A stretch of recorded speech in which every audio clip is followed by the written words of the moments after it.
Waouh, le jour et la nuit, hein. On va en parler, on va en parler.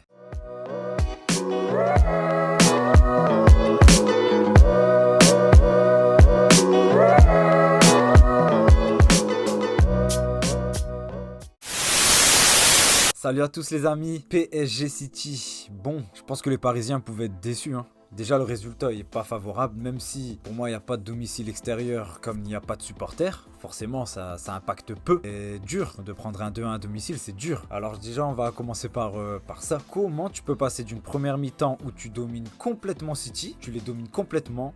City n'existe pas du tout en première. Tu fais même jeu égal avec eux sur la possession de balle, ce qui est très très rare, faut le dire. Et en deuxième, tu n'existes plus. En deuxième, tu te fais bouffer. J'arrive pas à comprendre, sachant que l'ascendant psychologique, il aurait dû être parisien. Normalement, les joueurs auraient dû se sentir plus forts, avoir l'envie d'aller marquer un deuxième but, de tuer la rencontre ou alors tuer la demi, on peut dire ça comme ça, sur ce match-là. Parce que c'était faisable. En première, ils doivent sortir avec 2 buts à la mi-temps, facilement. Et comme quoi, le foot, c'est les détails, hein. C'est vraiment les détails, surtout en Ligue des Champions. Tu prends un but que tu peux éviter parce qu'il n'y a pas de pressing sur De Bruyne au moment où il fait son centre. Et Navas, pour moi, là, je vois déjà les gens venir. Non, Navas n'a rien à voir. C'est impossible pour lui d'anticiper, vu qu'il est gêné déjà sur le jeu de tête parce qu'il se dit qu'il y en a un qui va la dévier. Et derrière, il y a Bakker qui est au duel avec, je ne sais plus c'est qui est au duel avec un joueur de City et il fait mine de toucher et finalement, enfin c'est impossible. Pour Navas là c'est vraiment impossible d'aller la chercher. Donc là je suis pas d'accord s'il y en a qui critiquent Navas sur ce but là. Le deuxième il est évitable aussi, sur le coup franc de Mahrez, je suis désolé, le mur il s'étire. Tu peux pas, tu dois pas déjà tourner ton dos, ça on le sait. Tu dois pas non plus sortir du mur et c'est ce qui s'est un peu passé parce que là la balle elle va dans le mur. Si Kipembe je crois bouge pas, il n'y a jamais but derrière. Mais bon, comme je dis, c'est les détails, c'est la Ligue des Champions, c'est sur ça. Au-delà de ça, au-delà des détails, on peut le dire, Paris s'est complètement laissé endormir par City, hein. C'est ça un peu peut-être la différence entre les deux équipes, c'est que City c'était pas dangereux en première, mais même en deuxième. Pour moi, City c'est pas dangereux offensivement, il y avait pas grand chose. Mahrez pas beaucoup existé dans le match, Foden pareil, pas beaucoup de percussions. Mais à la différence avec Paris, c'est que Guardiola il a une idée de jeu et malgré la première mi-temps catastrophique, ça a rien changé. Il est resté sur les mêmes bases et ça a payé. À la fin, ça paye. Malgré que City n'est pas dangereux, parce que pour moi, il n'y avait pas vraiment de réel danger sur les buts de Navas, et ils ont quand même réussi à endormir Paris et à mettre 2 buts. Tu vois, donc finalement, c'est les détails. Et aussi le collectif. Parce que j'allais dire, c'est un peu hypocrite, parce que au vu de la première mi-temps, moi j'allais dire que les individualités, elles sont plus fortes du côté de Paris et ça fait la diff.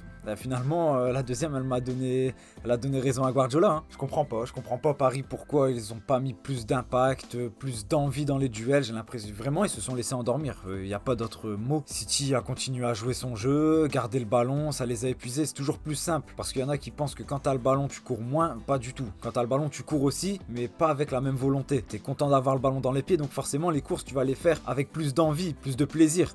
Là, Paris devait courir après le ballon à chaque fois sur les duels, en retard, parce que ça va trop vite. Ça bouge à droite, à gauche, et ça te met dans un faux rythme, et c'est ce qui a fait que City a réussi à gagner ce match finalement. Ils ont cassé le rythme du PSG, cassé le rythme du match. Ils ont pris le match à leur compte. C'est dommage pour Paris, hein, parce qu'en première, réellement, ils doivent faire mieux, hein. Maintenant, si on fait au cas par cas, Neymar, Mbappé, c'était pas dedans, hein. Hormis en première, où c'était à l'image du PSG. Ils ont réussi à être bons, pas exceptionnels, mais bons.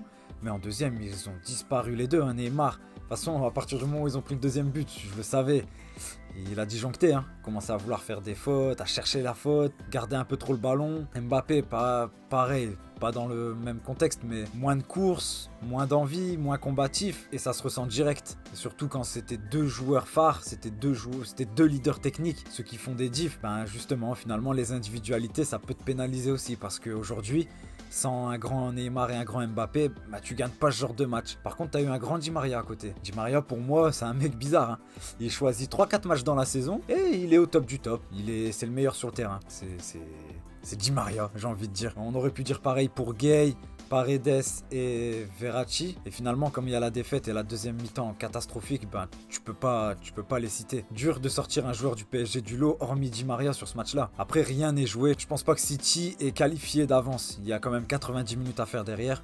Je vois Paris aller faire quelque chose, mais va falloir faire les demi-temps identiques à la première.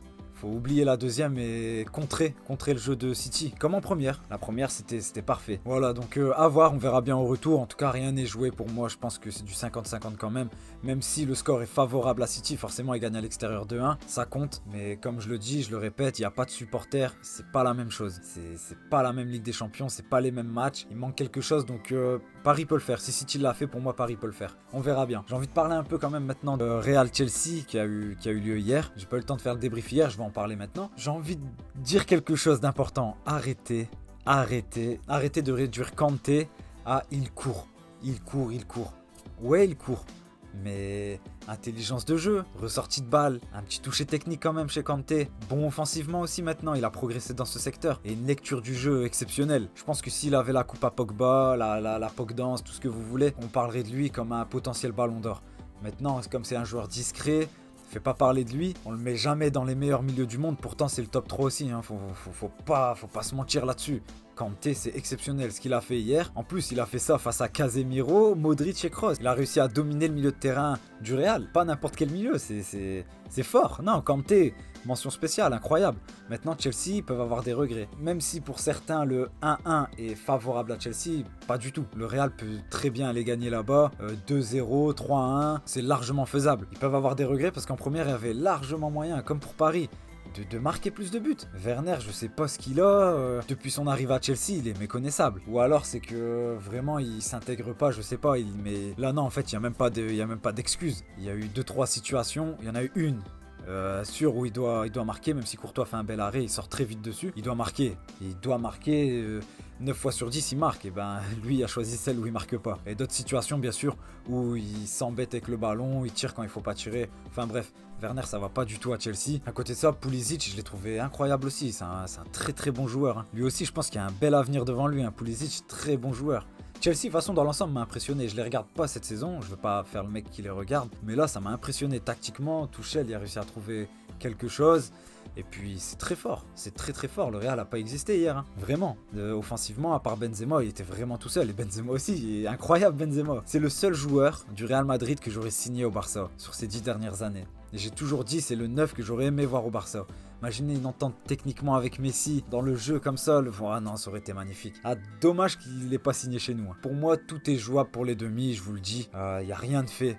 Il n'y a rien de fait, même si City prend une belle option. Pour moi, c'est faisable pour Paris. Et pareil, Real-Chelsea, vraiment, pour moi, c'est du 50-50. Là, il n'y a pas de favori, clairement. Même si Chelsea a montré un meilleur visage, on connaît le Real, hein, l'expérience. Non, c'est faisable, largement faisable. On verra bien, je donne pas de pronostic parce que je suis vraiment pas bon. Quand je dis quelque chose, il se passe l'inverse. Donc je préfère rien dire. Maintenant, dites-moi dans les commentaires pour vous qui est favori pour aller en finale. Est-ce que pour Paris c'est mort? Pour moi non. Et c'est faisable pour eux. Est-ce que le Real va aller gagner à Chelsea ou alors Chelsea va gagner? Dites-le moi dans les commentaires. Et puis on se revoit demain. Demain, débrief du Barça contre Grenade. Match très important, on peut prendre la tête de la Liga pour la première fois de la saison. Voilà, on se capte demain la famille. Ciao.